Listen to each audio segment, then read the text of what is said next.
No shortage of storylines and certainly no shortage of emotion as both Team USA and Team Canada get ready for what is the biggest rivalry game of this tournament. Canada made it a point to say that the U.S. defense was undersized and they don't like to play physical. Canada early on in this game will treat, for them, it's a home game. So I think the first 5-8 minutes of this game, they are going to be electric and on fire. Face-off draw won by Logan Cooley. High slot shot, score! Logan Cooley wants to hear it from the Canadian crowd as he puts Team USA on the board. The United States is very open that when they started building this team in the middle of the summer, they had the construction in mind to beat Canada. Because if you can play and beat Canada, you can beat anybody in the tournament. Now Gavin Brindley, a 2023 prospect who's been really good in the tournament, gave it for a one-timer, rebound, score! Kenny Connors picked up the trash from the Stramel shot, and it's 2-0 Team USA. Bedard number 16 in white. The U.S. could have scripted it that Bedard wasn't really going to touch the puck, but they would have taken that in a heartbeat. The Canadians score, and guess who? Connor Bedard got the feed back door and cuts into the U.S. lead. And Canada with a real good play right off the faceoff. They come out of a break to catch the U.S. a little sleepy, and quick strike cuts the lead in half.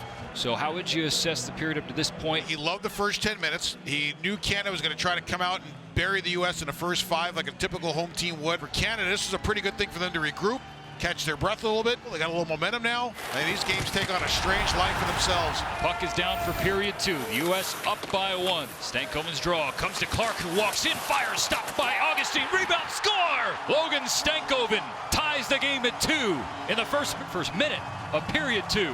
Draft choice of the Dallas Stars, and they call him the Fireball, and he has been everything as advertised in this tournament.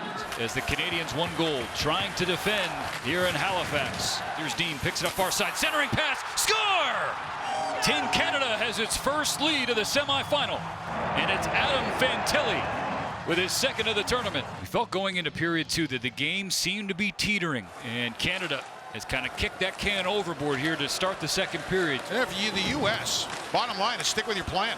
In the blue paint, score! Jackson Blake with the equalizer, tied at 3. Team Canada is challenging the play. As you see Blake in the crease. I'm not sold that that's goalie interference, but in this day and age, who knows what goalie interference is, right? So after video review, there is a goaltender interference, so we have no goal.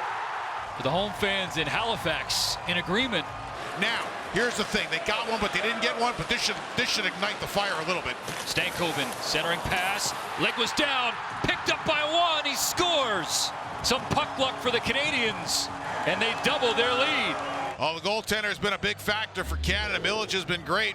Look at this stop. He's sliding across. He reminds you a little bit of Jonathan Quick at times. You get this feeling that this game there is a whole lot more left to this game. Now Lucius on the draw. Comes to McGroarty, shot, save made by Millich. He doesn't know where it's at. It's pushed in! Team Canada pleading for a whistle that never came. Instead, a goal for Rutger McGroarty, and the deficit for the U.S. is 1. Canada might challenge us. I'm not exactly sure what they're challenging. Here's the challenge.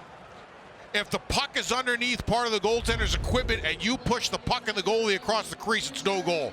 That might be the challenge here. So after review, it determined that there is a goaltender interference, no goal. So 2 U.S. goals have been wiped off the board.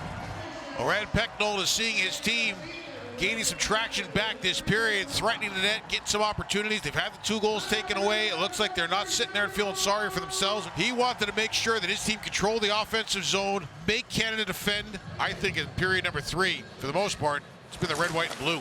Tired U.S. skaters. Beck, near side. Fantilli settles, shoots, stop, comes in the high slot. Clark scores!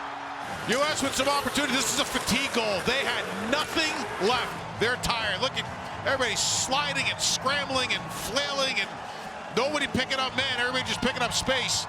And what a play by Clark to pinch in, and he puts one up in the top shelf. They're 5.5 minutes away from sending their arch rival, Team USA, to the bronze medal game. And then Waugh takes it away in the neutral zone and ices it with an empty net goal. Just said a moment ago, that's probably your player of the game for Canada. So it's fitting that he's the one to seal it. Canada will have a chance to defend its gold against Czechia. Well, a couple of things we haven't seen in a couple of years. Fans back in the building, emotion, passion of the local fan base, and they were into it today. And they watched their team overcome a 2-0 deficit.